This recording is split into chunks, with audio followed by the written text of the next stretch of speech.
அம்மா இல்ல அப்பனும் இல்ல ஆறுதல் சொல்ல ஆளில்ல ஆசைப்பட்ட வாழ்வும் ஒண்ணு அவளுக்கு இங்கே சேரல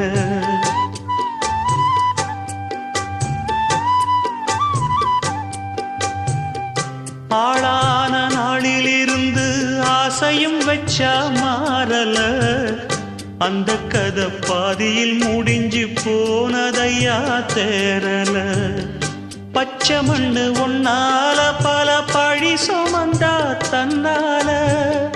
பாவம் பழி முன்னால வந்து படருதையா தன்னால கஷ்டத்தை மட்டும் தூக்கி சுமக்கும் கண்ணி இவதா சின்ன மகதா உத்தமிரத்தினந்தா இங்கே மானமுள்ள பொண்ணு ஒண்ண மனந்துடிக்க விட்டாக மறுதலிக்க வச்சா